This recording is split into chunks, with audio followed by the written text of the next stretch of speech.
G'day. This is Charlie, and I'm coming to you with your daily dose of business tech inspiration. Today, we're going to be talking about avoiding the spam folder with your emails. Topic number 291. We are really pushing through them this year. I'm so pleased. 291 days without missing an episode. Let's have a talk about spam folders and emails and all the traps that are laid for us. Well, the traps that exist that we can try and avoid, and we can actually set ourselves up for success. There's a few things to think about with spam with your emails, how you set them up, and the things that are going to trigger spam. One of the things is spammy words or phrases within the subject line and within the text itself. Things like buy now, free, or excessive punctuation in your subject lines is going to cause you problems. Having that sort of content throughout the content might also trigger it as well.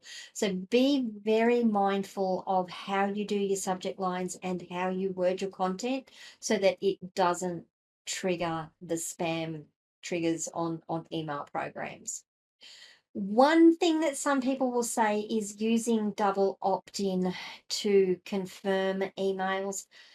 I am actually on the fence on that one. I think that's probably a lower priority, and I know I'm going to get people yelling about this one. I think that's a lower priority than any of the other things I'm going to talk about today. Double opt-in for those who are just joining the online marketing and the online business side of things is where you fill in a form and you say, yes, I want to get your email, and then it says, great, go and check your email and confirm that you want to get your email. I really hate that. I just want to say, yes, I want to get my email and have it go through. I don't want to have to worry about it coming back to me and finding it in my email and clicking on another link. I don't want to do that. And I know that I am not alone in that. And I think you lose a lot of subscribers or potential subscribers because they go, I just can't be bothered. I can't find it in my inbox. I can't be bothered trying to confirm my request. So double opt-in, yes, it can help with getting or reducing spam complaints. That's how it can help because it will also stop people being falsely added to your list. But it is also, it's a double-edged sword because it might also slow down people joining your lists. So I think it's one of the lower priority things that you can do. And if you're finding that you're getting an excessive number of spam complaints, maybe adding double opt-in to your email sign up is a way to do it. List hygiene is actually one of the more important things that I think you need to practice. And a couple of episodes, we spoke about cleaning your list and why it was important, and reducing spam complaints was one of them. Make sure you clean your email list regularly, remove inactive or invalid email addresses, because that's going to affect your sender reputation.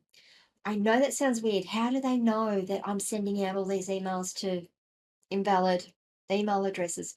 It's not necessarily that, it knows how many invalid emails you've sent out. If I was to say to you, okay, you've got a whole heap of people who use Gmail accounts on your list, and you send out, let's say you send out 1,000 emails to Gmail, to Google, to gmail.com addresses, and out of that you have 100 bounce. So 1,000 emails you've sent out, you've got 100 bounce. That's 10% of your emails have bounced to Google. Google will look at that and say, you've bounced 10% of the emails you've sent to us in the last hour. You must be spamming. It's not quite that human, but that's kind of how the algorithms work. They look at how many emails you're sending, how many bounces you get, how many invalid email you're sending, how many people are hitting spam when the emails come in.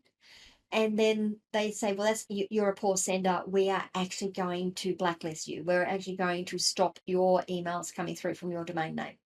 So maintaining your list hygiene is really important. You need to be using the tools within your system to look at what emails are bouncing. You need to go through and say, well, these people are old, and look, these these are ones that we keep getting issues with, we'll just remove them or put them into a separate list and maybe go and contact them separately.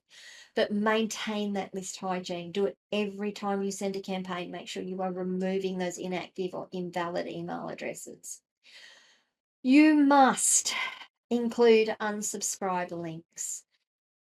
I actually believe that is part of the spam laws, is that when you send out commercial email, you need to have an option for them to ask you to stop or to tell you to stop sending them emails. They're called unsubscribe links. They must be in every email. Don't try and remove them. I do know that Zoho campaigns, for example, when I set up a campaign to send out an email campaign for my clients, it says you don't have an unsubscribe link in here. We're putting one in for you. It will do it for you, but it does actually check it and make sure you've got one in there. Very, very important. It will reduce the chances of your email being marked as spam when it goes through to the mail service providers, Google, M365, the general server email. It's just one of those things. Personalizing your emails with the recipient's name or relevant content can reduce the likelihood of your email being flagged as spam. Now, the reason that's not because the automated systems will get it, that's because that when it gets into someone's inbox, they'll look at it and say, oh, that's for me. Yes, that's addressed to me. I can see that's addressed for me. I won't mark it as spam.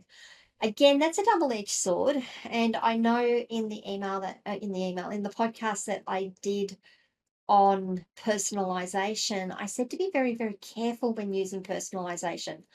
I know that when I get a personalized email in, if it's something like exclusive offer just for Charly, and I look at it and I go, that's a mass sent email. That's actually going to affect your reputation, your relationship with that client, with that company. I'll look at it and go, I don't want to know that. Hit spam and mark it as spam. So you do need to be careful with your personalization, that you're being mindful and you're using it well. This next one is probably, along with unsubscribe links, list hygiene. This is the key thing that you need to do when you set up your domain names and you set up your tool to send campaigns on behalf of your domain.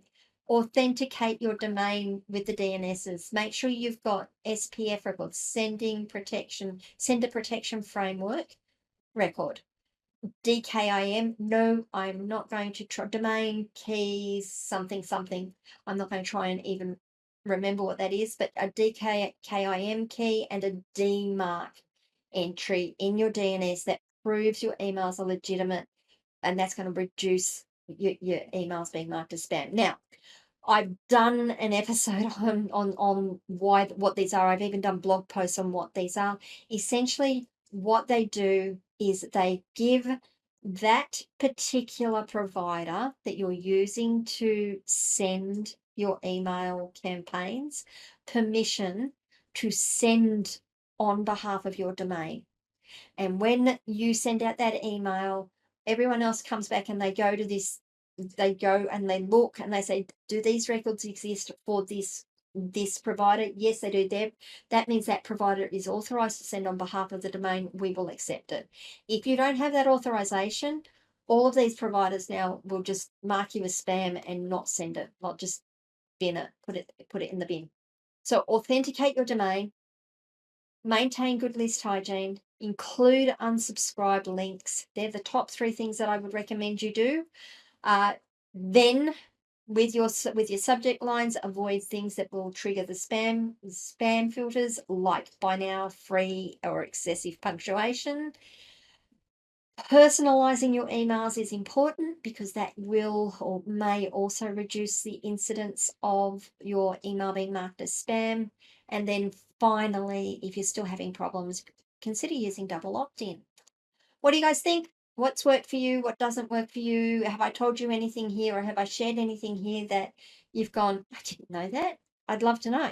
I really would love to have conversations about this. Please, if you can, leave comments wherever you are watching or listening to this video. I will absolutely respond to you. As always, if you can remember to like this video, that does help with our algorithms and getting the content out there further. Subscribe to the channel and ring the notification bell so you find out when we drop our next piece of content. Tomorrow, I'm going to be talking about list segmentation and how to use that to target your audience better. See you all tomorrow, guys. Bye.